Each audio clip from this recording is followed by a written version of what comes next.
came down in sheets that October evening, turning the dirt road into rivers of mud that seemed determined to swallow everything in their path.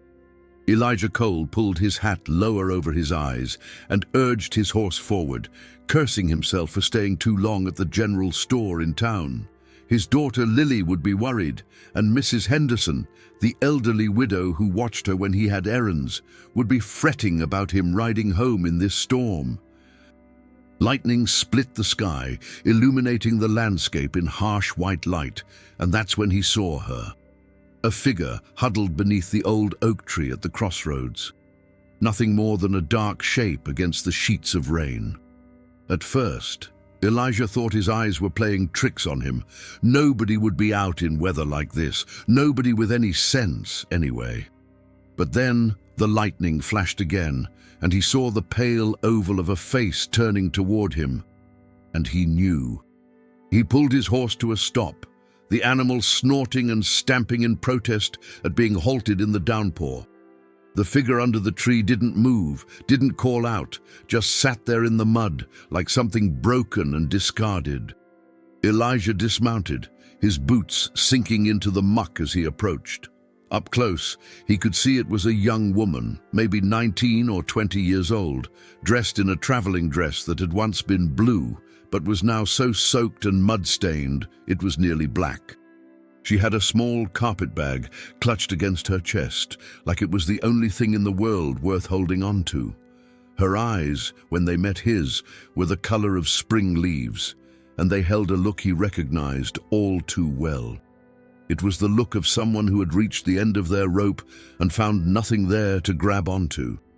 "Ma'am," he said, his voice rough from the cold rain, "you can't stay out here. You'll catch your death." She blinked at him, water streaming down her face, and for a moment he wasn't sure she'd even heard him. Then her lips moved, cracked and pale, forming words he could barely hear over the storm. "There's nowhere else to go." Something twisted in Elijah's chest, something he'd thought had died 3 years ago when he'd buried his wife Sarah in the little cemetery on the hill behind his farmhouse. He pushed the feeling aside and held out his hand. "There's somewhere now. My farm's just 2 miles up the road. You can dry off, get warm, figure out your next move in the morning." She stared at his hand like it might bite her. I can't. Ma'am, I've got a 5-year-old daughter waiting for me at home, and I'm getting soaked through standing here arguing with you. Now you can sit under this tree and freeze to death, or you can accept help from a stranger. Choice is yours, but make it quick." It was harsh, maybe harsher than he'd intended, but something in his words seemed to break through whatever wall she'd built around herself. Her hand, small and ice-cold, slipped into his, and he pulled her to her feet. She swayed, and he caught her around the waist, steadying her. She weighed almost nothing, he realized with a frown. When had she last eaten? Where had she come from? What kind of monster had left her out here in the middle of nowhere with nothing but a carpet bag and the clothes on her back? Questions for later. Right now he needed to get her warm and dry before the cold took her. "Can you ride?" he asked. She nodded weakly, and he helped her up onto his horse before swinging up behind her. She was shivering so hard, her teeth were chattering, and without thinking he wrapped one arm around her waist and pulled her back against his chest, sharing what little warmth he had. "Hold on," he said quietly, and kicked the horse into motion. The ride home was a blur of rain and darkness and the small, trembling woman in his arms. By the time they reached the farmhouse, the lights were burning in every window, and Mrs. Henderson was standing on the porch with a lantern, her weathered face creased with worry. "Lord, have mercy, Elijah Cole," she exclaimed as he dismounted and helped the young woman down. "I was about to send someone after you, and who on earth is this?" "Found her on the road," Elijah said shortly, half carrying the woman up the porch steps. "Get the fire built up and put some water on to heat. She's frozen half to death." Mrs. Henderson asked no more questions, just bustled ahead of them into the house, shouting orders at thin air as she went. Elijah guided the young woman through the door and into the warmth of the kitchen, where the wood stove was already throwing off blessed heat. "Papa!" A small figure in a white nightgown came flying down the stairs and launched herself at Elijah's legs. He caught Lily with one arm, hoisting her up onto his hip while still keeping the stranger upright with the other. "Hey there, sweet pea. Papa's home." "You were gone forever," Lily said accusingly, her small arms wrapping around his neck.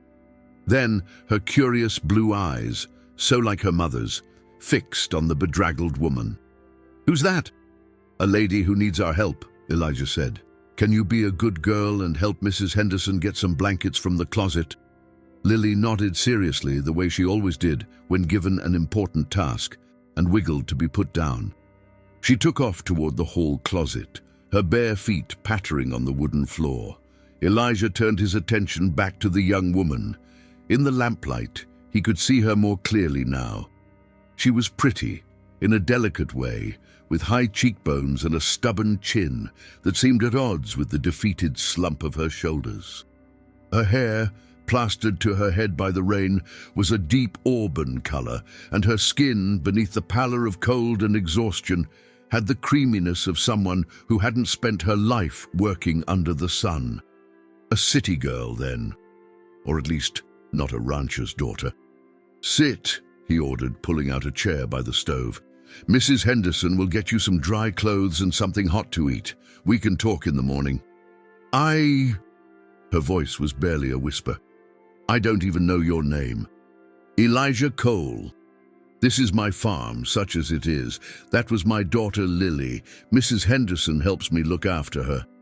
He paused, then added more gently, "You're safe here. Whatever happened to you, whatever brought you to that crossroads, you're safe now." Something flickered in those green eyes. Hope, maybe, or disbelief, or both. "Rose," she said softly. "My name is Rose Callahan." Then her eyes rolled back in her head, and she would have fallen if Elijah hadn't caught her. Mrs. Henderson appeared at his elbow, her arms full of blankets and dry clothes. "Poor thing's exhausted herself. Help me get her upstairs to the spare room. We'll get her out of these wet things and warmed up proper." Elijah gathered Rose into his arms, surprised again by how little she weighed, and carried her up the narrow staircase to the small room at the end of the hall. It had been Sarah's sewing room once, but after she died, he'd cleared it out and put in a bed for the occasional traveler who needed a place to rest. He laid Rose on the bed and stepped back, suddenly awkward. "I'll leave you to it." Mrs. Henderson was already unlacing Rose's muddy boots.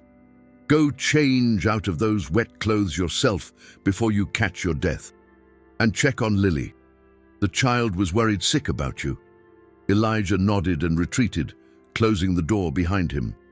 He stood in the hallway for a moment, dripping on the floor, his mind racing with questions he had no answers to. Who was Rose Callahan? Where had she come from? And what in God's name was he going to do with her? He pushed the questions aside and went to find his daughter. Lily was waiting for him in her bedroom, sitting on her bed with her knees drawn up to her chest, looking much smaller than her 5 years. When she saw him, her face crumpled. "I was scared, Papa. The thunder was so loud and you weren't here." Elijah crossed the room and scooped her up, holding her close despite his wet clothes. "I know, sweet pea. I'm sorry. Papa got caught in the storm, but I'm home now. I'm home. Is the lady going to be okay?" "She's going to be fine. Mrs. Henderson's taking care of her." "Where did she come from?" "I don't know yet. We'll find out tomorrow." Lily was quiet for a moment, her small fingers playing with the collar of his shirt. "She looked sad, Papa. Really sad." Elijah's arms tightened around his daughter. "I know, sweet pea, sometimes people have hard things happen to them, but we're going to help her, okay? That's what good neighbors do." "Okay." Lily yawned hugely. "Can you stay until I fall asleep?" "Of course." He settled her back into bed and tucked the blankets around her, then sat in the rocking chair by the window, watching her eyes grow heavy and finally close. Outside, the storm was beginning to let up, the rain fading to a gentle patter against the glass. Elijah sat there for a long time, listening to his daughter's soft breathing and thinking about the woman sleeping in the room down the hall. He told himself it was just Christian charity that had made him bring her home. He told himself he would help her get back on her feet and send her on her way. And that would be the end of it. But somewhere deep in his chest, in a place he'd thought was dead and buried, something stirred, and Elijah Cole was afraid. The morning came grey and cool, the storm having washed the world clean and left everything smelling of wet earth and fallen leaves. Rose woke slowly, confused for a moment by the unfamiliar ceiling above her and the soft warmth of the bed beneath her. Then memory rushed back, and she sat up with a gasp. She was in a small bedroom, simply furnished but clean, with white curtains at the window and a colorful quilt on the bed. She was wearing a nightgown that wasn't hers, soft cotton that smelled of lavender and sunshine. The stranger, the man on the horse. He'd brought her here, to this place, and someone had changed her out of her wet clothes and put her to bed like she was a child. Rose's cheeks burned with humiliation. She'd fainted. Actually fainted, like some delicate flower in a romantic novel. After everything she'd been through, everything she'd survived, she'd crumpled at the first act of kindness from a stranger. She pushed the covers back and swung her legs over the side of the bed, wincing at the stiffness in her muscles. How long had she walked before the farmer found her? 2 days? 3?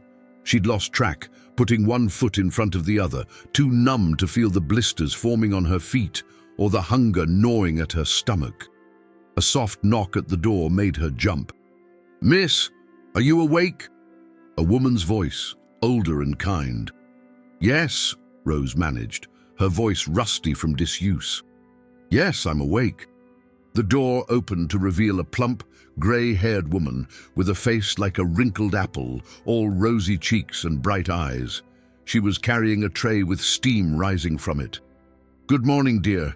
I'm Mrs. Henderson. I help Mr. Cole with the house and his little girl. How are you feeling?" Better. Thank you." Rose clutched the edge of the quilt, suddenly aware of how thin the nightgown was. "My clothes. Drying by the stove. They were in quite a state, but I've done what I can with them. In the meantime, I've brought you some breakfast and some things you might want to freshen up with." Mrs. Henderson set the tray on the small table by the window and smiled warmly. "There's no rush. When you're ready, Mr. Cole would like to speak with you downstairs." Rose's stomach tightened with anxiety. Of course he would want to talk to her. He'd want to know who she was and why she'd been out on that road in the middle of a storm. He'd want to know what kind of woman got herself into such a situation, and when she told him, he'd send her away, just like everyone else. "Thank you," she said again, because what else was there to say?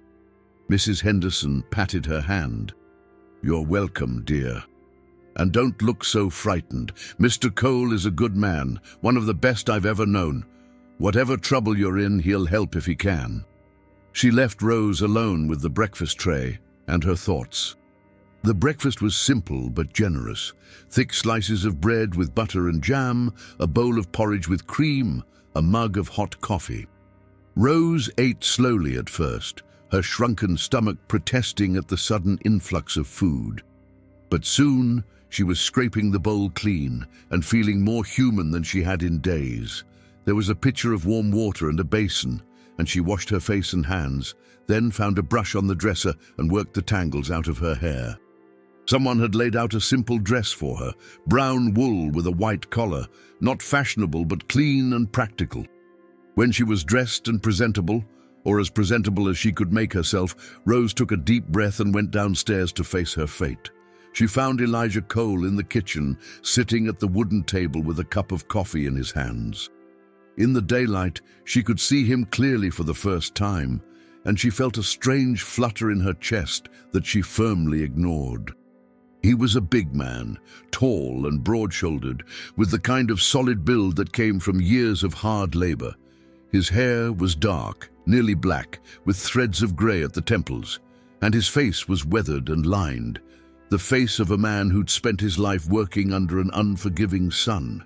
But his eyes, when they looked up at her, were a surprisingly gentle grey, like morning mist on a lake. He rose as she entered, and she was struck again by the sheer size of him. He must be well over 6 feet, she thought. Her head barely came to his shoulder. "Miss Callahan, please sit down. Can I get you more coffee?" Yes, thank you." He poured her a cup from the pot on the stove and set it before her, then resumed his seat across the table. For a long moment, neither of them spoke. Finally, Elijah said quietly, "I'm not going to make you tell me anything you don't want to tell me. But if you're in some kind of trouble, if there's someone looking for you who means you harm, I need to know. I have a daughter to protect." Rose looked down at her hands, wrapped around the warm mug. "There's no one looking for me. No one who cares enough to look anyway." "Then how did you end up on that road, in the middle of a storm, with nothing but a carpet bag?" It was a reasonable question. She owed him an answer. This man who had saved her life and asked nothing in return. "I came west on the train," she said slowly, "from Philadelphia. I was supposed to be a mail-order bride." She risked a glance at his face, but saw no judgment there, only patient attention. "There was a man, Thomas Blackwell. He'd placed an advertisement in the paper looking for a wife. I answered it. We exchanged letters for months. He seemed kind, decent. He sent money for my passage and told me he'd meet me at the station in Helena." Rose's throat tightened, but she pushed on. "Only when I got there, he wasn't what I expected. He was older than he'd claimed and—" She swallowed hard. "And he wasn't looking for a wife. Not really. He wanted a servant, someone to cook and clean and warm his bed without any of the rights or respect a wife should have." Elijah's jaw tightened, a muscle jumping in his cheek. "Did he hurt you?" "He tried." Rose lifted her chin, meeting his eyes. "I got away before he could, but I had nowhere to go. No money for a train ticket back east, no friends or family to turn to. I started walking, thinking maybe I could find work in one of the towns along the way. But then the storm came and I—" She trailed off, remembering the moment when she'd sunk down under that oak tree and decided she simply couldn't take another step. She'd been ready to give up, ready to let the cold and the rain take her. And then he'd appeared out of the darkness like an angel of mercy, this quiet farmer with his calloused hands and gentle eyes. "I'm sorry," she said, her voice barely above a whisper. "I know I've put you in an awkward position, bringing a strange woman into your home. If you'll just let me stay until my clothes are dry, I'll be on my way." "And go where?" The question hung in the air between them. Rose had no answer for it. Elijah was quiet for a long moment, his grey eyes thoughtful. Then he said, "I have a proposition for you, Miss Callahan." Rose tensed. She'd heard that word before, usually followed by something she wanted no part of. But Elijah just continued in that same calm, measured voice. "As you can see, I'm a widower. My wife Sarah passed 3 years ago, and since then I've been raising my daughter Lily on my own, with Mrs. Henderson's help. But Mrs. Henderson is getting on in years, and she's been talking about moving to town to live with her sister. I've been dreading the day she finally does, because I don't know how I'll manage the house and the farm, and Lily all on my own." He paused, meeting her eyes squarely. "I'm not asking you to be my wife, Miss Callahan. God knows you've had enough of that kind of arrangement, but I am asking if you'd be willing to stay on here and help out. You'd have room and board, and I'd pay you a fair wage besides. You could stay as long as you like and leave whenever you're ready." Rose stared at him, certain she must have misheard. "You're offering me a job. I'm offering you a place to stay and a way to earn your keep while you figure out what you want to do next. No strings attached. You'd have your own room, your own space. I wouldn't ask anything of you that you weren't willing to give." It was too good to be true. Nothing in Rose's life had ever been this simple, this straightforward. There had to be a catch. "Why?" she asked, the word coming out sharper than she intended. "You don't know me. I could be anyone. I could be a thief, a liar, Are you?" "No, but—" "Then I reckon I'll take my chances." A ghost of a smile crossed his weathered face. "Mrs. Henderson's a good judge of character, and she likes you already. That's good enough for me." Rose felt tears prick at her eyes and blinked them back furiously. She would not cry. She'd done enough crying to last a lifetime. "I don't know what to say. Say yes or say no, but don't say yes out of desperation and then resent me for it later. I want you to choose this, Miss Callahan. I want you to want to be here or not at all." She thought about the road that waited outside, stretching endlessly toward an uncertain future. She thought about the warmth of this kitchen, the smell of coffee and wood smoke, the sound of a child's laughter drifting in from somewhere in the house.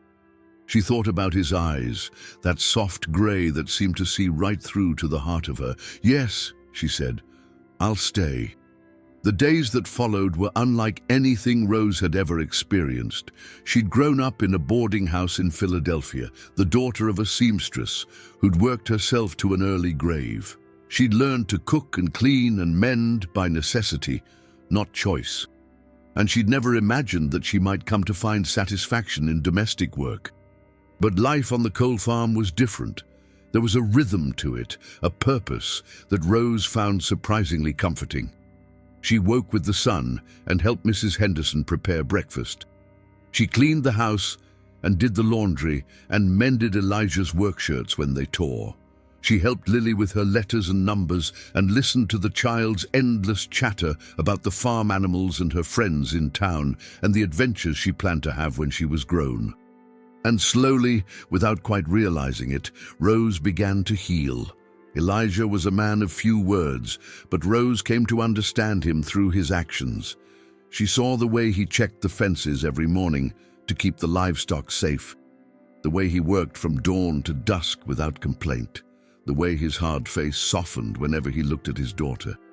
He was gentle with Lily in a way that made Rose's heart ache. She'd never known her own father, and seeing the bond between Elijah and his daughter stirred something deep inside her, something that was both longing and wonder. He was gentle with Rose too, in his own quiet way. He never raised his voice, never made demands, never looked at her with anything but respect. When they passed each other in the narrow hallway, he was always careful not to crowd her, stepping aside so she had room to move. When she brought him coffee in the evenings, he thanked her with that same grave courtesy, as if she were doing him a great favor rather than simply doing her job. And sometimes, when she caught him watching her across the dinner table or from the doorway of the barn, there was something in his gray eyes that made her breath catch in her throat. But he never acted on it, never said a word. And Rose told herself that was for the best. She told herself she didn't want anything more than what she had: a roof over her head, useful work to do, a child's laughter to brighten her days. She'd come west looking for a husband and found only betrayal. She wasn't fool enough to go looking for love again. And yet, it was a Sunday afternoon in late October when everything changed. Mrs. Henderson had gone to town for the day to visit her sister, and Rose was in the kitchen kneading bread for the week. Lily had been playing in the yard all morning, but now she came running in with flushed cheeks and bright eyes. "Miss Rose! Miss Rose! Come quick! There's kittens in the barn!" Rose wiped her floury hands on her apron and followed the excited child out to the big red barn that stood behind the house. Sure enough, tucked into a corner of the hayloft, a grey tabby cat was nursing a litter of tiny, squirming kittens. "Oh," Rose breathed, sinking to her knees beside Lily. "How precious. Can I keep one? Please, Miss Rose, please." "That's not my decision to make, sweetheart. You'll have to ask your father." "Ask me what?" Rose turned to find Elijah standing at the foot of the ladder, looking up at them with his arms crossed over his chest. In the dusty golden light of the barn, he looked almost softer, the hard lines of his face easing into something approaching amusement. "Papa, there's kittens. Can I have one? Please, please, please." Elijah climbed the ladder to the hayloft, and Rose was suddenly aware of how small the space was, how close he was standing. She could smell the clean scent of soap and leather that always seemed to cling to him, and something else beneath it, something warm and masculine that made her pulse quicken. He crouched beside his daughter, examining the kittens with exaggerated seriousness. They're pretty small. Are you sure you can take care of one?" "I'm sure. I'll feed it and give it water and brush its fur and everything." "That's a big responsibility." "I know, Papa. I'm 5. I'm practically grown up." Elijah's lips twitched. "Well, when you put it that way..." Lily held her breath, her blue eyes enormous. "I suppose one kitten wouldn't hurt, but it's your responsibility, understand? You have to take care of it." Lily launched herself at him with a squeal of delight, and Elijah caught her easily, laughing as she wrapped her arms around his neck. It was a rare sound, that laugh, deep and warm, and Rose felt it resonate somewhere in her chest. "Thank you, Papa. Thank you, thank you, thank you." "You're welcome, sweet pea." He set her down and ruffled her hair. "Now go wash up for lunch. Miss Rose and I will be in shortly." Lily scampered down the ladder and out of the barn, leaving Rose alone with Elijah for the first time since she'd arrived. The silence stretched between them, thick with something Rose couldn't name. She should leave, she thought. Go back to the kitchen and her bread dough and the safe, familiar routine of her days, but she couldn't seem to move. "She adores you, you know." Rose blinked, startled out of her thoughts. "I'm sorry?" "Lily." Elijah was watching her with those grey eyes, unreadable and intent. "She talks about you constantly.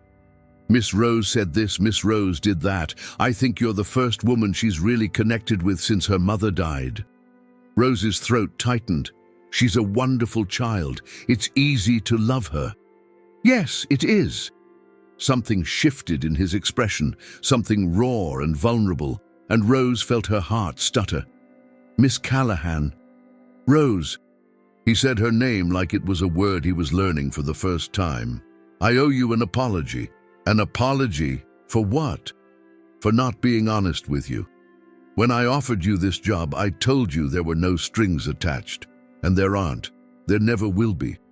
But He ran a hand through his dark hair, a gesture of frustration she'd never seen from him before. "I should have told you that I was already starting to feel something. Something I had no right to feel." Rose's breath caught. "Elijah, you came here running from a man who wanted to use you. The last thing you need is another man making you uncomfortable in your own home. So I've kept my distance, tried to anyway. But it's getting harder, and I thought you should know so that if you want to leave..." "I don't want to leave." The words came out before she could stop them, and Rose felt her face flush. But she'd said them, and she couldn't take them back. And the truth was, she didn't want to. Elijah went very still. "What?" "I don't want to leave," Rose repeated, her voice steadier now. "And I've felt it too. Whatever this is between us, I've tried to ignore it, tried to tell myself it was just gratitude, but..." She trailed off, suddenly uncertain. What was she doing? She barely knew this man. She'd sworn off love, sworn off men, sworn off everything that had brought her nothing but pain. But when Elijah stepped closer, close enough that she could feel the warmth radiating from his body, close enough that she could see the faint scar above his left eyebrow and the tiny flecks of blue in his grey eyes, all her doubts seemed to melt away like morning frost. "Rose." His voice was a low rumble, barely above a whisper. "I'm not going to push you. I'm not going to rush you. Whatever happens between us, it happens on your terms, in your time. But I need you to know something." "What?" He raised his hand, slowly, giving her every chance to pull away, and brushed a strand of auburn hair from her face. His fingers were rough with calluses, but his touch was impossibly gentle. I haven't felt anything for a woman since Sarah died. I thought that part of me was gone forever. And then you showed up, half drowned and desperate, and something inside me woke up. I can't explain it. I can't justify it. All I know is that when I look at you, I feel like I'm coming back to life. Rose's eyes burned with unshed tears. Elijah, you don't have to say anything. You don't have to feel the same. I just needed you to know. But she did feel the same. God help her, she did. She rose on her tiptoes and pressed her lips to his. It was a gentle kiss, tentative and questioning, but Elijah responded with a soft groan and gathered her into his arms, holding her like she was something precious and fragile. His mouth moved against hers, warm and seeking, and Rose felt something unlock inside her, some door she'd thought was sealed forever. When they finally broke apart, they were both breathing hard. "Well," Elijah said, a hint of wonder in his voice, "I wasn't expecting that." Rose laughed, a breathless, giddy sound. "Neither was I. Does this mean—" "I don't know what it means." She pressed her hand against his chest, feeling the strong, steady beat of his heart beneath her palm. "But I'd like to find out, if you would." Elijah covered her hand with his grey eyes soft. "There's nothing I'd like more." They stood there in the hayloft, surrounded by hay and dust and the sound of kittens mewing, and Rose felt for the first time in her life that she might actually be home. The weeks that followed were like a dream. Nothing changed outwardly. Rose still cooked and cleaned and cared for Lily. Elijah still worked the farm from dawn to dusk. They still maintained a proper distance when Mrs. Henderson was around, too uncertain of what they were building to expose it to the scrutiny of others. But in the quiet moments, when they were alone, everything was different. They would sit together on the porch after Lily was asleep, watching the stars wheel overhead and talking about everything and nothing. Elijah told her about growing up on this land, about his parents who had carved a life out of the wilderness through sheer grit and determination, about Sarah and the life they'd built together before a fever took her away. Rose told him about Philadelphia, about her mother's gentle hands and tired eyes, about the boarding house that always smelled of boiled cabbage and lye soap, about the dreams she'd once had of something better. She told him about Thomas Blackwell and the fear she'd felt when she realized what kind of man he really was, and Elijah's arms tightened around her, his jaw hard with barely contained anger. "If I ever meet that man," he said quietly, "I'll kill him." "Don't." Rose pressed closer to him. "He's not worth it. He's nothing. Just a bad dream I've already forgotten." "Have you? Really?" She thought about it. A month ago, she would have said no. Thomas Blackwell had haunted her nights, his leering face appearing in her dreams until she woke gasping and afraid. But now, with Elijah's warmth surrounding her and the scent of hay and wood smoke in her nostrils, she found she could barely remember what he looked like. "Yes," she said, surprised to find it was true. "Really?" Elijah pressed a kiss to her hair. "Good." Sometimes when Mrs. Henderson was in town and Lily was napping, Elijah would find Rose in the kitchen and pull her into his arms for a long, slow kiss that left her weak-kneed and breathless. His hands would roam her back, her waist, the curve of her hip. Always careful, always respectful, never pushing beyond what she was ready to give. He was a man of tremendous self-control, Rose realized. The hunger in his eyes was unmistakable, a banked fire that burned hot beneath his calm exterior, but he kept it leashed, held it back, waiting for her to set the pace. And she loved him for it. The word came to her one evening in early November, as she watched him carry Lily up to bed on his shoulder, the child sleepy and complaining, but wrapped around him like a little monkey. Love. She loved him. This quiet, gentle giant of a man who had pulled her out of the storm and given her a reason to keep living. It should have terrified her. After everything she'd been through, love should have been the last thing she wanted. but instead it felt as natural as breathing. November brought the first snow, a light dusting that turned the farm into a wonderland of white. Lily was beside herself with excitement, dragging Rose outside to build a snowman, while Elijah watched from the porch with a cup of coffee and a rare smile. They named the snowman Mr. Frosty and gave him a carrot nose and button eyes, and when they were done, Rose's fingers were so numb she could barely feel them. Elijah drew her inside and took her hands between his own, rubbing them gently until the feeling returned. "You'll catch cold if you're not careful," he murmured, his breath warm against her frozen fingers. "Worth it," Rose said, smiling up at him. "Did you see how happy she was?" "I saw." His gray eyes softened. "You're so good with her, Rose. She's like a different child since you came. She was always a wonderful child. She just needed someone to pay attention. She needed you." He paused, his thumbs tracing slow circles on her palms. "So did I." Rose felt her heart swell. "I know it's too soon. I know we agreed to take things slow, but I can't stop thinking about the future, about what it might look like, with you in it." He lifted her hands to his lips and kissed her knuckles, one by one. "Stay with me, Rose. Not as my employee, not as my housekeeper. Stay with me as my wife." The world seemed to stop spinning. Rose stared at him, certain she had misheard. "Your wife? I know it's not the courtship you deserve. I know I should take you dancing and buy you flowers and do all the things a man is supposed to do when he's wooing a woman. But I don't have time for that, Rose. I don't want to waste another day pretending I don't love you. You love me more than I ever thought I could love anyone again." His voice cracked just a little. "I know I'm not much. I'm a farmer with a small piece of land and a daughter and not much else to offer.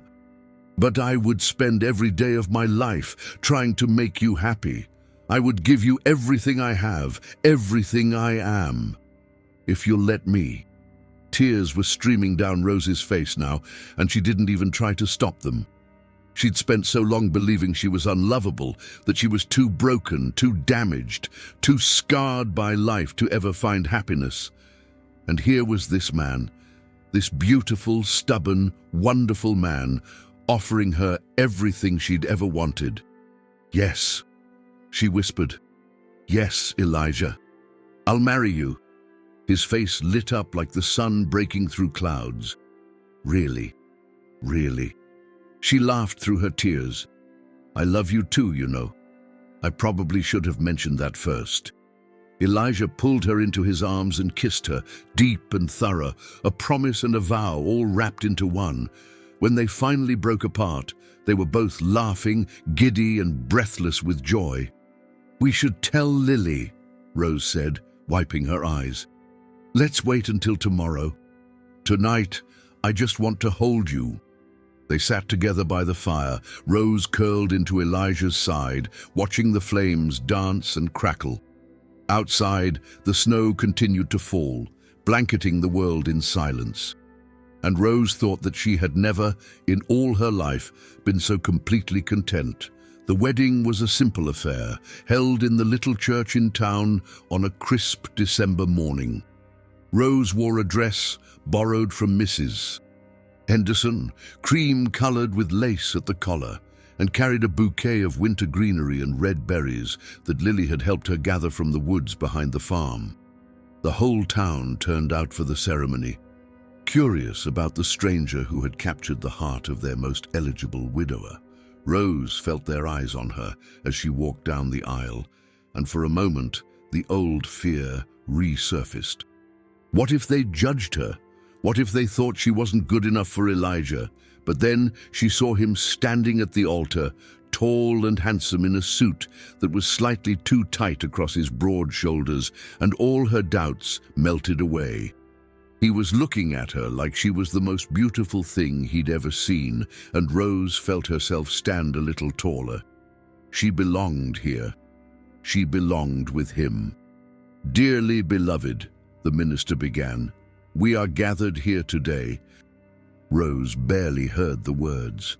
She was too busy memorizing every detail of this moment, the warmth of Elijah's hands holding hers, the smell of pine and candle wax, the soft murmur of the congregation behind them. She wanted to hold this memory forever, to take it out on dark days and remind herself that happiness was possible. "Do you, Elijah James Cole, take this woman to be your lawfully wedded wife?" "I do." His voice was steady, his grey eyes never leaving hers. "And do you, Rose Margaret Callahan, take this man to be your lawfully wedded husband?" Rose felt her throat tighten. "I do." "Then by the power vested in me, I pronounce you husband and wife. You may kiss the bride."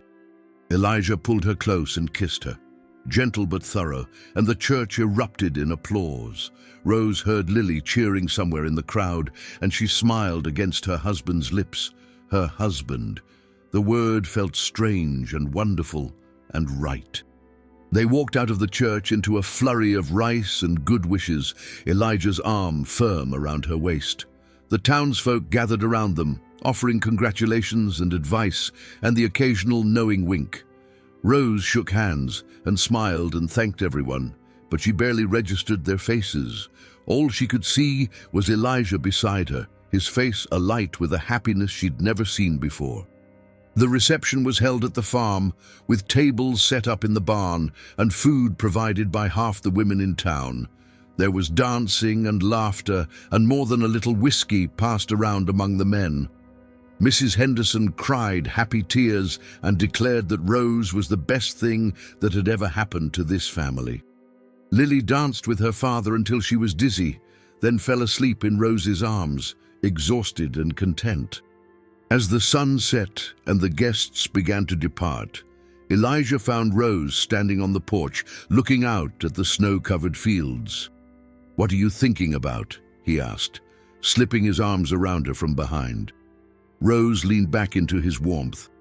"I'm thinking about how different my life is from what I imagined. A year ago, I was sewing buttons in a factory in Philadelphia, dreaming of something more. Now I'm a farmer's wife in Montana, with a husband who loves me and a daughter who calls me Mama." Lily had started calling her that a week ago, shyly at first, then with more confidence as Rose gathered her up in a fierce embrace. It was, Rose thought, the most beautiful word she'd ever heard. "Do you ever regret it?" Elijah asked quietly. "Coming west? Answering that advertisement?" Rose turned in his arms to face him. "If I hadn't answered that advertisement, I never would have found you. So no, I don't regret a single moment." He kissed her forehead, her nose, the corner of her mouth. "I love you, Mrs. Cole." "I love you too, Mr. Cole." They stood there together as the last of the light faded from the sky, two people who had been broken by life and put back together by love. Behind them, the house glowed with warmth and light, a beacon in the gathering darkness. And Rose knew, with a certainty that went bone deep, that she was finally, truly home. Winter settled over the Montana territory like a thick white blanket, bringing with it short days and long nights. Rose had never known a winter like this, so different from the slushy, grimy winters of Philadelphia. Here the snow was pristine and endless, and the cold had a sharp, clean quality that made her feel more alive than she ever had. She settled into the rhythm of married life with surprising ease. Mornings began early, with Elijah rising before dawn to tend to the animals while Rose prepared breakfast for the family. They would eat together at the worn wooden table, Lily chattering between bites about her dreams and plans and the adventures she hoped to have that day, while Elijah listened with that quiet attention that was so characteristic of him. After breakfast, Elijah would bundle up and head out to the barn or the fields, and Rose would spend the morning on housework and lessons with Lily. The child was bright and eager to learn, and Rose delighted in teaching her letters and numbers and the stories from the books she'd brought with her from Philadelphia. In the afternoons, if the weather was mild enough, they would all go out together to work on the farm. Rose learned to collect eggs from the henhouse and milk the cow, to chop wood for the fire and mend fences alongside her husband. Her hands, which had once been soft and uncalloused, became rough and capable, and she found a deep satisfaction in the physical labor that had once seemed so foreign to her. But it was the evenings that Rose loved best. After Lily was tucked into bed, she and Elijah would sit together by the fire, sometimes talking, sometimes simply enjoying each other's presence in comfortable silence. He would tell her stories of his childhood, of the trouble he'd gotten into as a boy, and the lessons his father had taught him about the land. She would read to him from her books, her voice soft in the firelit darkness. And later, when the fire had burned low and the house was quiet, they would retire to their bedroom, and Elijah would show her a different kind of love. He was gentle with her, always gentle, as if she were something precious that might break. But there was passion there too, a fire beneath his calm exterior that made Rose's blood sing. She'd been afraid at first that intimacy would bring back memories of Thomas Blackwell and his grabbing hands, his leering face. But Elijah was nothing like him. Elijah worshipped her with his hands and his mouth and his whole body, and Rose felt herself unfurling like a flower in spring. She had not known love could be like this. She had not known her own body was capable of such feeling. "You're thinking again," Elijah murmured one night, his fingers tracing lazy patterns on her bare shoulder. Rose smiled against his chest. "I'm always thinking. It's one of my many flaws." "It's not a flaw." He pressed a kiss to her hair. "Tell me." "I was thinking about how lucky I am, how lucky we are." She lifted her head to meet his eyes. "If you hadn't found me that night, if you hadn't stopped—" "Don't!" His voice was suddenly fierce. "Don't think about that. You're here now, that's all that matters. But it's true. I was ready to give up, Elijah. I was sitting under that tree, and the rain was coming down, and I thought that if I just closed my eyes, it would all be over. No more pain, no more fear, no more trying to survive in a world that didn't want me." Elijah's arms tightened around her. "Rose, and then you appeared." She touched his face, tracing the line of his jaw, the curve of his lips. "You appeared out of the darkness like some kind of miracle, and you saved me, not just my life, me, everything I am." His eyes glistened in the dim light. "You saved me too, you know. I was just going through the motions before you came. Taking care of Lily, working the farm, doing what needed to be done, but I wasn't living. Not really. I'd forgotten what that felt like. And now I remember." He pulled her close and kissed her deeply, a kiss that held all the love and longing and hope of two broken people made whole. "I remember everything." They fell asleep, tangled together, Rose's head on his chest and his arms wrapped around her. And for the first time in her life, she didn't dream of storms or fear or men with grabbing hands. She dreamed of spring, of sunshine, of the family she and Elijah would build together. And when she woke in the morning to the smell of coffee and the sound of her husband singing softly in the kitchen, she knew that some dreams were meant to come true. Winter turned slowly toward spring, the snow melting and the first green shoots appearing in the fields. Rose watched the transformation with wonder, marveling at how the bleak, frozen landscape of winter could give way to such abundance. And she wasn't the only one transforming. In late February, she began to suspect that something was different. The nausea that hit her every morning, the way certain smells suddenly made her stomach turn, the tenderness in her breasts that made her wince when she dressed. She kept her suspicions to herself at first, not wanting to raise false hopes. But when March arrived and her monthly courses didn't, She knew. She was pregnant. Rose sat with the knowledge for 3 days, hugging it to herself like a secret treasure before she found the courage to tell Elijah.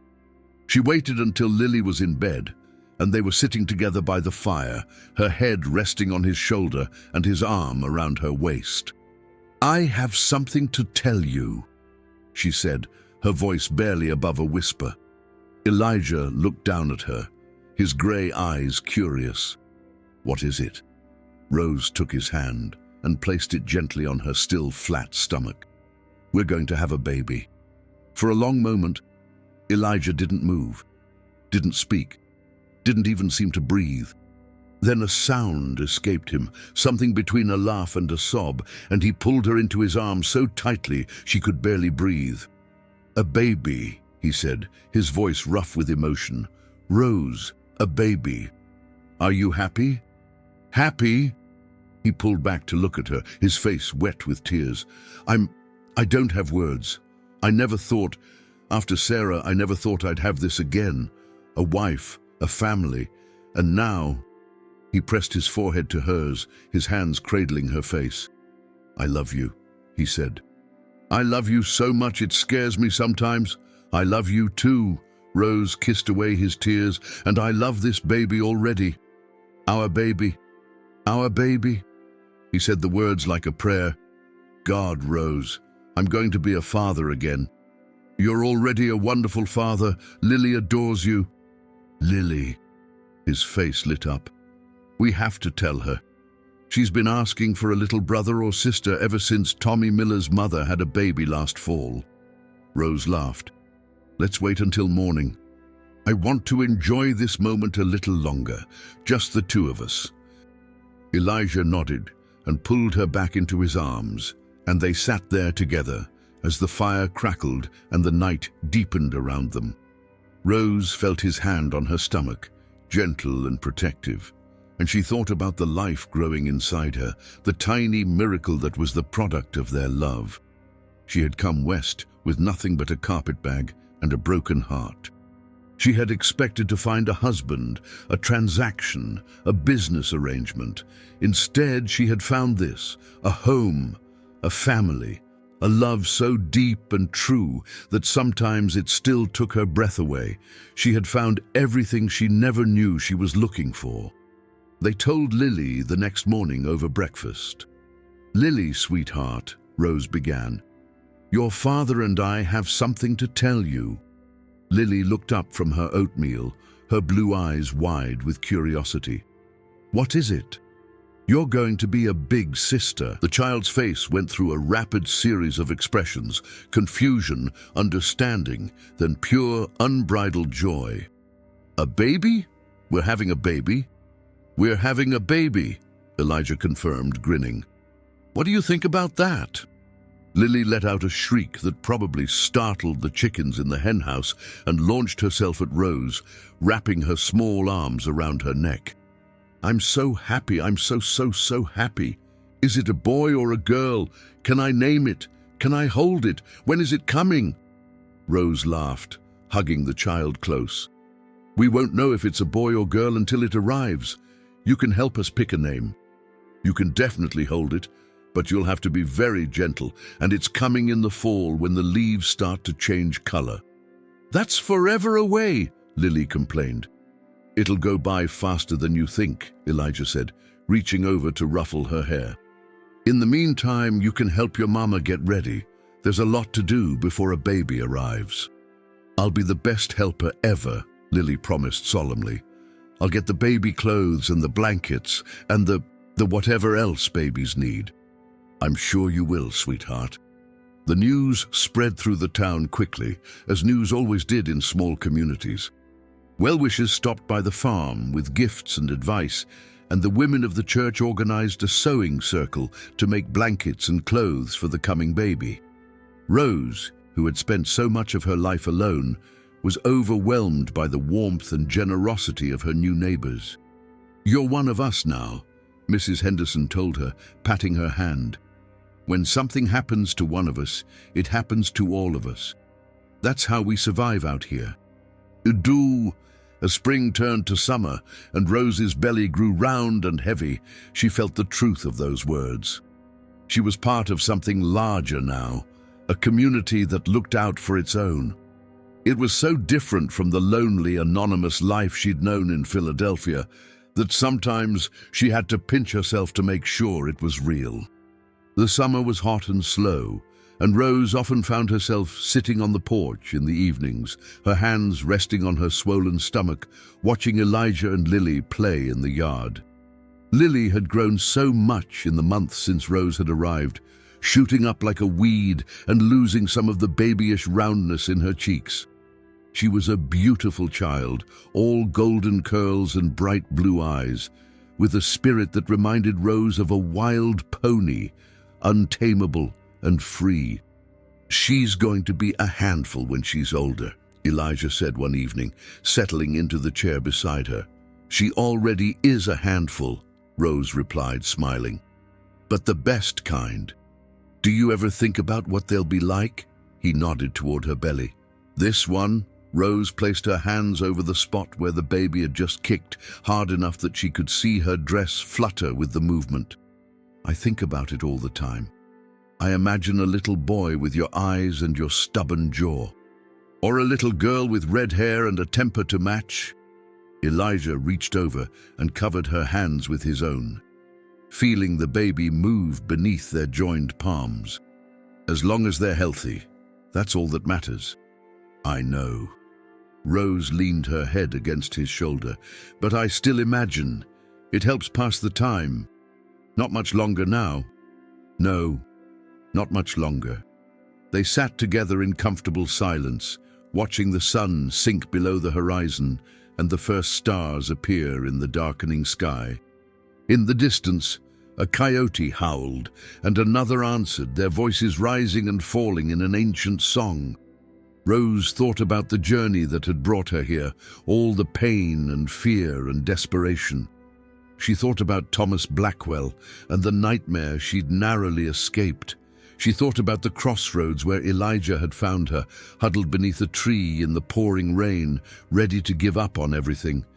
And she thought about how wrong she had been to lose hope.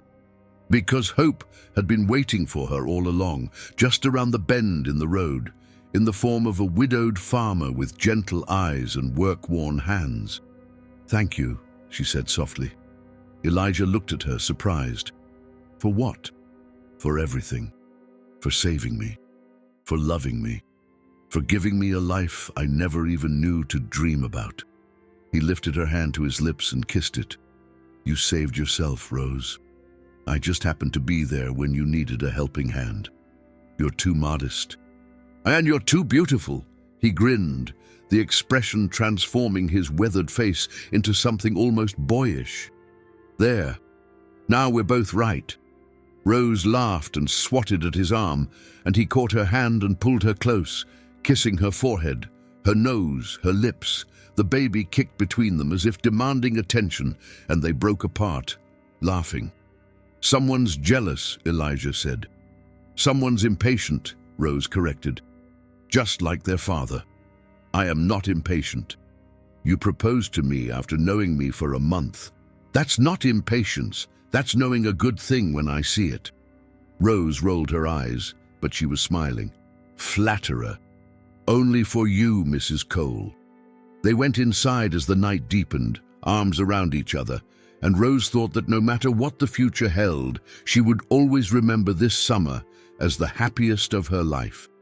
The baby came on a crisp September morning, announced by a gush of water and a contraction that made Rose gasp and grip the edge of the kitchen table.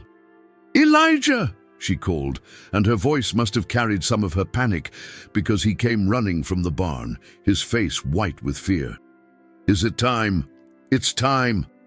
Another contraction hit, and she doubled over, panting. "Get Mrs. Henderson and the midwife, hurry!" He didn't need to be told twice.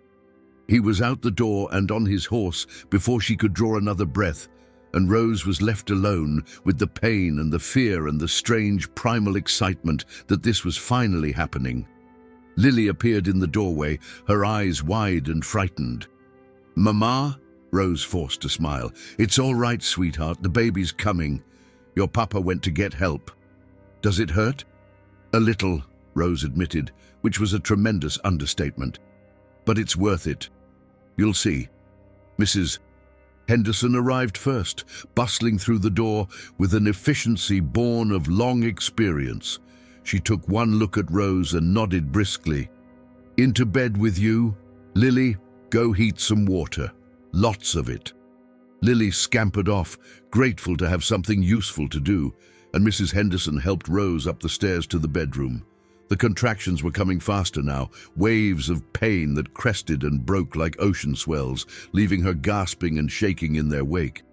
"You're doing fine," Mrs. Henderson said, her voice calm and steady. "Just breathe. The midwife will be here soon."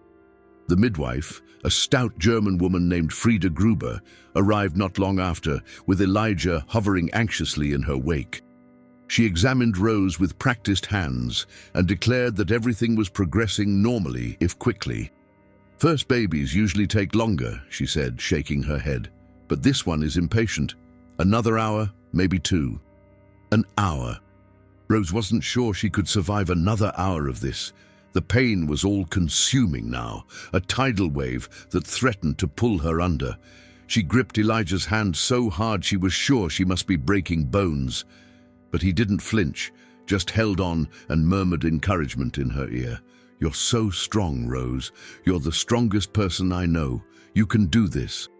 She wanted to tell him that she wasn't strong, that she was terrified and in agony and wished this was over. But then another contraction hit, and all she could do was push. The next hour was a blur of pain and pressure, and Mrs. Gruber's calm instructions. Push, breathe, push again. Rose felt like she was being torn apart, like her body had become a stranger she no longer recognized. But through it all, Elijah was there, his hand in hers, his voice a lifeline in the storm. And then, just when she thought she couldn't bear it anymore, there was a rush of release, and a thin, wailing cry filled the room. "It's a boy," Mrs. Gruber announced, her weathered face creasing into a smile. "A healthy boy." Rose fell back against the pillows, tears streaming down her face as the midwife cut the cord and wrapped the baby in a soft blanket. A moment later, he was in her arms, red-faced and squalling, the most beautiful thing she had ever seen. "Hello, little one," she whispered. "Hello, my darling." Elijah leaned over them both, his eyes wet and wonderstruck. "A son. We have a son. We have a son." Rose looked up at him, exhausted and euphoric. What should we name him? They had discussed names for months, debating back and forth, never able to agree. But now, looking at the tiny face nestled against her chest, Rose knew. "James," she said. "After your father." Elijah's breath caught. "Are you sure?" "I'm sure. After James, the 2 best men I've ever known." Elijah bent and kissed her, soft and reverent, then pressed his lips to their son's downy head. "James Elijah Cole. Welcome to the world, little one." Lily was allowed in a few minutes later, creeping into the room with wide eyes and hushed voice. She approached the bed like she was entering a church, reverently and on tiptoe. "Is that him? Is that my brother?" "This is him." Rose shifted so Lily could see better. "Come say hello." Lily peered at the tiny, scrunched-up face and broke into a delighted grin. "He's so small and wrinkly, like a little old man." "All babies are wrinkly at first," Rose said, laughing. "He'll smooth out as he gets bigger." "Can I hold him?" "When you're sitting down and being very careful. He's fragile." Elijah helped Lily settle into the rocking chair, and Rose carefully transferred James into her arms. Lily held him like he was made of spun glass, her small face fierce with concentration. "I'll protect you, little brother," she whispered. "I'll protect you from everything." Rose met Elijah's eyes over Lily's head and saw her own emotions reflected there. Love, gratitude, a fierce determination to protect this family they had built together. He reached out and took her hand, squeezing gently. "Thank you," he murmured, his voice thick with emotion. "For everything." "Thank you," Rose replied, "for finding me, for saving me, for this." She gestured at the scene before them, Lily holding her baby brother, the afternoon sunlight streaming through the window, the quiet peace of a home filled with love. It was more than she had ever dared to dream of, more than she had ever believed she deserved. But she was starting to believe that maybe, just maybe, she did deserve it after all. The months that followed were a whirlwind of sleepless nights, feeding schedules, and the constant consuming demands of a newborn. Rose had thought she knew what tired was before, but she quickly learned that motherhood had its own special brand of exhaustion, one that settled into your bones and refused to leave. But she wouldn't trade it for anything. James grew quickly, his red, wrinkled face filling out into chubby cheeks and bright eyes that seemed to take in everything around him. He had Elijah's dark hair and Rose's green eyes, a combination that made strangers stop them in town to exclaim over what a beautiful baby he was. Lily was a devoted big sister, helping with diaper changes and feedings, and spending hours just watching him sleep. She sang him lullabies in a sweet, slightly off-key voice and told him stories about the farm and the animals and all the adventures they would have when he was big enough to walk. "I'm going to teach him to ride a horse," she announced one evening at dinner, "and climb trees and catch frogs and maybe let him learn to crawl first," Elijah suggested, hiding a smile behind his coffee cup. "He's going to be the best crawler ever. Just you wait." Rose exchanged a look with her husband, one of those silent communications that married couples develop over time. Their family was whole now, complete in a way that filled her with quiet contentment. The first year of James's life passed in a blur of milestones. His first smile, his first laugh, the first time he rolled over on his own. He was a happy baby, cheerful and curious, with a gurgling laugh that never failed to make everyone around him smile. And as the seasons turned and another spring approached, Rose found herself thinking about the woman she had been when she arrived at that crossroads in the rain. She barely recognized her now. That woman had been broken, defeated, ready to give up. She had believed she was worthless, unlovable, destined for nothing but suffering. How wrong she had been.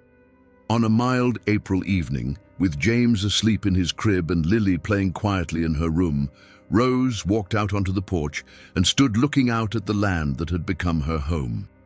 The fields were greening with new growth, and the air smelled of rain and earth and new beginnings. Elijah came up behind her and wrapped his arms around her waist, pulling her back against his chest. "What are you thinking about?" "I'm thinking about how far we've come." She leaned into his warmth. "Both of us. It has been quite a journey, hasn't it? The best kind of journey, the kind that leads you somewhere you didn't know you were looking for." He pressed a kiss to her temple. "I thought I knew what my life would look like.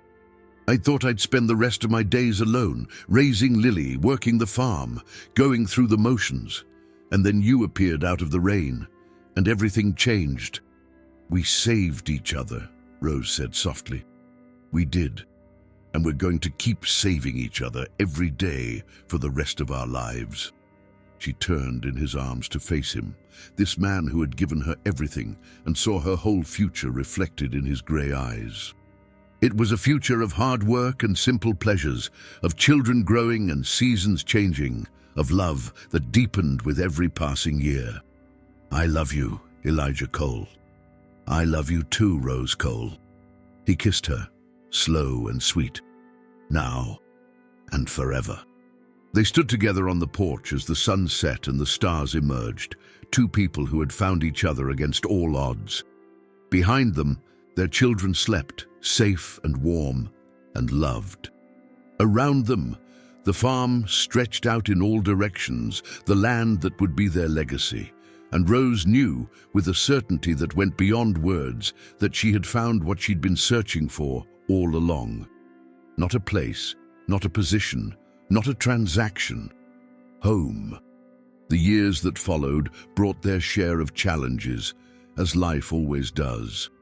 There were lean harvests and hard winters, sickness and loss, the everyday struggles of carving a life out of the unforgiving land. But through it all, Rose and Elijah faced each trial together, their love a steady flame that never wavered. Lily grew from a precocious child into a spirited young woman, with her mother's golden curls and her father's quiet strength. She had a way with horses that made the neighboring ranchers shake their heads in admiration, and more than one young man came calling, only to be sent away with a polite but firm rejection. "I'm not ready for all that yet," she told Rose one afternoon, as they sat together on the porch shelling peas. "There's so much I want to do first. Places I want to see, things I want to learn." Rose smiled, remembering her own youthful dreams. "There's nothing wrong with that. Your time will come when it's meant to."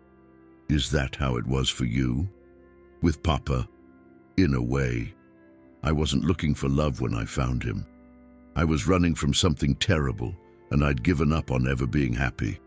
But then he appeared and, well, you know the rest." Lily was quiet for a moment, her nimble fingers working at the pea pods. "Will you tell me? The real story, I mean. You've told me bits and pieces, but never the whole thing." Rose hesitated. She had always tried to protect Lily from the darkest parts of her past, the terror and desperation of those days before Elijah found her. But Lily was 18 now, the same age Rose had been when she answered that fateful advertisement. Perhaps it was time she knew, so Rose told her. She told her about growing up poor in Philadelphia, about answering Thomas Blackwell's advertisement, about the nightmare she'd found at the end of the long train journey. She told her about escaping into the night with nothing but a carpet bag, about walking for days without food or rest, about collapsing under that oak tree and praying for death. And she told her about Elijah appearing out of the storm like a guardian angel, holding out his hand and offering her shelter from the rain. By the time she finished, Lily's eyes were bright with unshed tears. "Mama," she said softly, using the name she hadn't called Rose in years. "I had no idea. I knew it was hard, but I didn't know."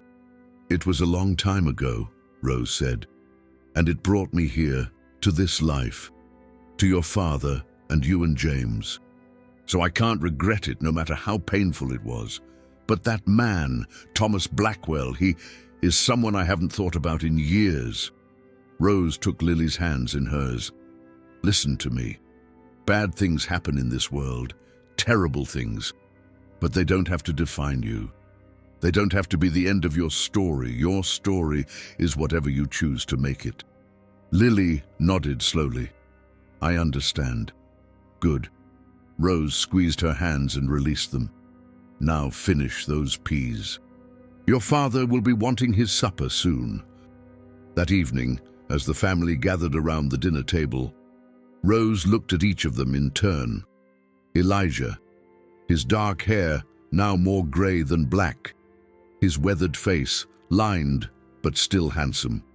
Lily, all grown up and ready to face the world. James, 13 now, and the spitting image of his father, quiet and steady and kind. Her family, her home, her life. "What are you smiling about?" Elijah asked, catching her eye across the table. "Just thinking about how lucky I am." "Funny, I was thinking the same thing." They shared a look, one of those wordless communications that 20 years of marriage had perfected, a look that said, "I love you, and I'm grateful, and this is enough, more than enough, everything." After dinner, they sat together on the porch and watched the sun set, just as they had that first night and every night since. The colors were different every time, Rose had learned, endless variations of orange and pink and purple that never got old. "Do you ever think about how different things might have been?" she asked, "if you hadn't stopped that night?" "No." Elijah's answer was immediate, certain, "Because I did stop. I would always have stopped. Whatever force guides our lives, whatever you want to call it, It brought you to that crossroads at exactly the right moment. And I was there to find you. That's the only version of events that matters. Rose leaned her head against his shoulder. You're a romantic, Elijah Cole. Only for you, Mrs. Cole. Only and always for you. The years continued to pass, as years do, each one bringing its own joys and sorrows. James grew tall and strong and eventually took over the day-to-day running of the farm, allowing Elijah to slow down at last. He married a sweet girl from town and gave Rose and Elijah 2 grandchildren, a boy and a girl who had their great-grandmother Lily's golden curls and their great-grandfather James's mischievous grin. Lily, true to her word, didn't marry until she was nearly 30. Her husband was a doctor from San Francisco, a kind and gentle man who supported her dreams of starting a school for girls in the territory. They settled on a piece of land just down the road from the Cole farm, close enough to visit often. Mrs. Henderson passed away peacefully in her sleep the winter after James was born, having lived to see her beloved Mr. Cole find happiness again. They buried her in the little cemetery on the hill next to Sarah, and Rose made sure her grave was always covered with fresh flowers. And through it all, Rose and Elijah loved each other. They loved each other through arguments and reconciliations, through sickness and health, through all the ordinary days and extraordinary moments that make up a life. Their love was not the fiery passion of youth, though there were still moments when Elijah could make Rose's heart race with a single look. It was something deeper, more enduring, a love that had been forged in the storms of life and come out stronger on the other side. On their 40th wedding anniversary, Elijah presented Rose with a locket. Inside was a tiny painting of the oak tree at the crossroads, the same tree where he had found her all those years ago. "This is where my life began," he said. "Not when I was born. Here, with you." Rose held the locket in her trembling hands and felt tears slide down her wrinkled cheeks. "I love you, Elijah. More today than I did 40 years ago. More than I thought it was possible to love anyone. I know."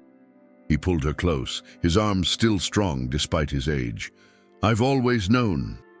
They stood together, 2 old people who had once been young, 2 broken souls who had healed each other.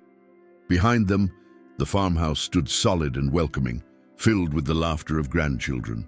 Around them, the fields stretched out in all directions, golden with the autumn harvest.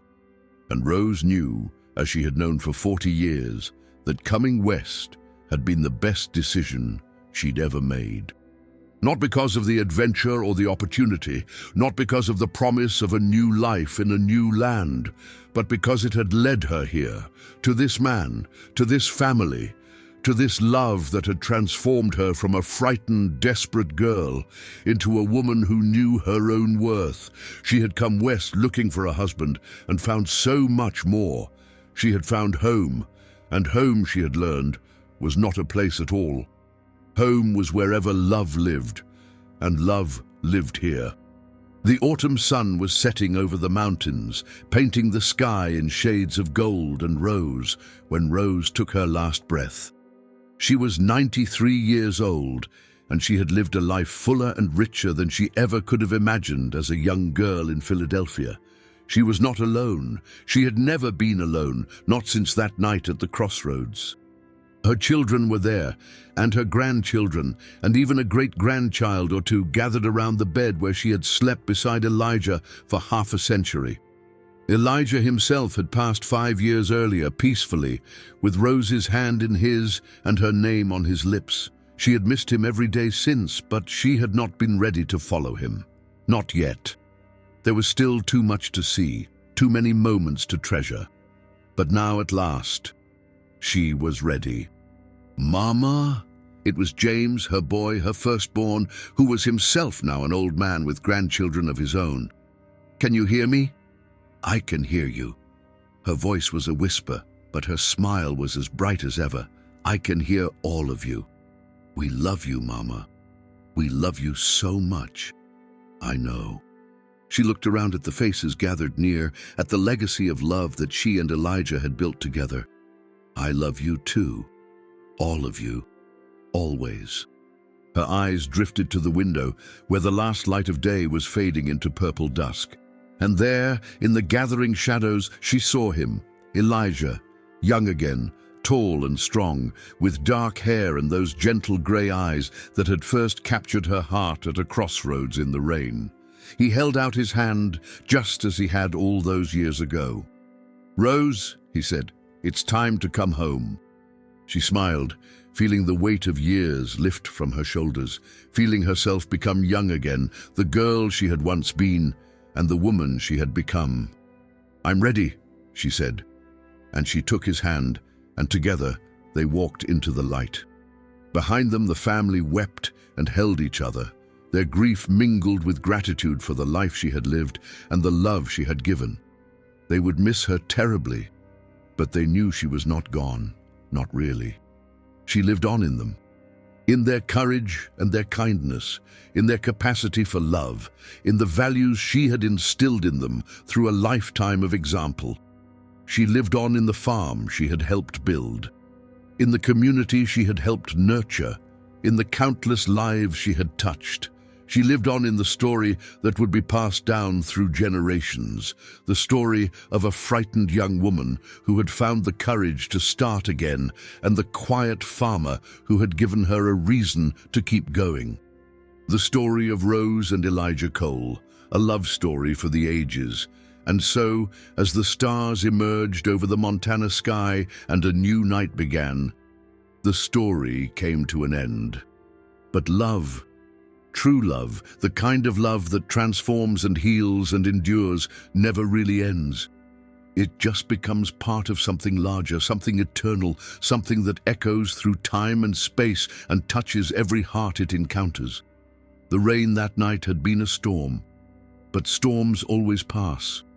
And after every storm, there is light, there is hope, there is love, and there is always, always the promise of a new beginning. The whole town came to Rose's funeral, just as they had come to Elijah's 5 years before. People traveled from miles around to pay their respects to the woman who had become a pillar of their community, who had welcomed strangers into her home and her heart, who had never forgotten what it felt like to be lost and alone. The service was held at the little church in town, the same church where Rose and Elijah had married all those years ago. Lily spoke first, her voice steady despite her grief, telling the story of how a widowed farmer had found a young woman in the rain and saved her life. "But that's not the whole truth," Lily said, looking out at the crowded pews. "Because she saved him too. She saved all of us. She taught us that love can heal anything, that family is what you make it, that home is wherever you're loved." James spoke next, and then the grandchildren and great-grandchildren, each of them sharing a memory, a lesson, a piece of Rose that they would carry with them forever. And when the service was over, they carried her up the hill to the little cemetery where Elijah was waiting. The headstone was simple, as she had wanted it.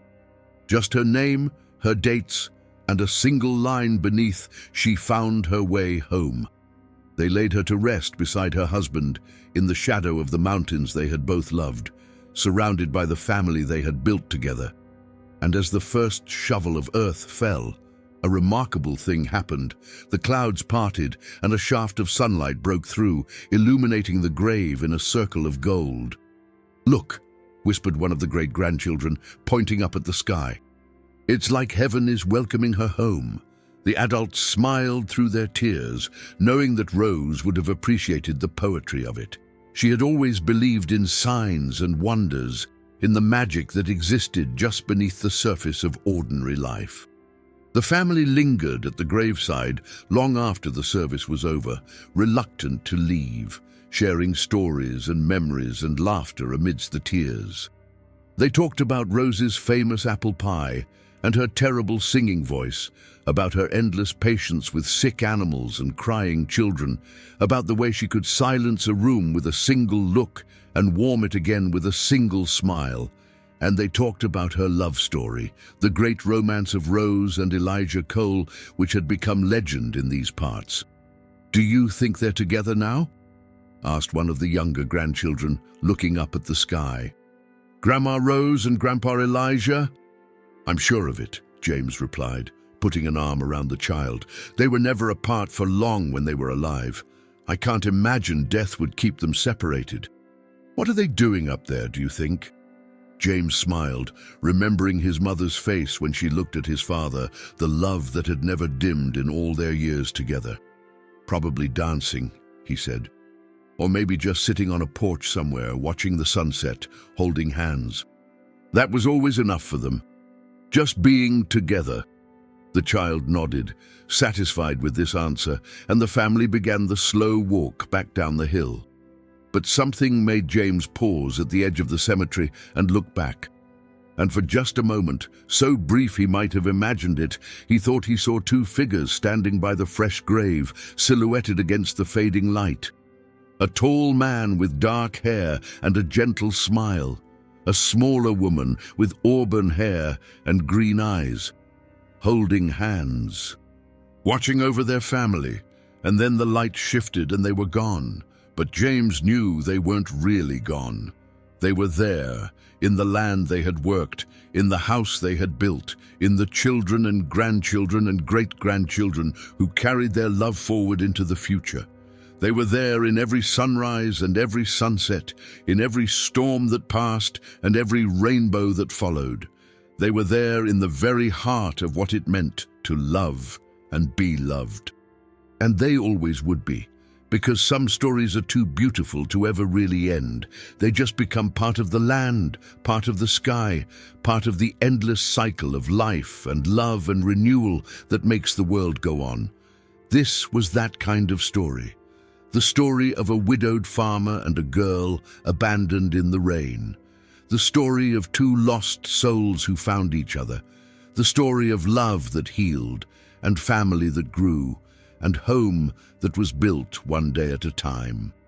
The story that brought the whole town to tears and made them believe once again in the power of love. This was their story, and it would never, ever end.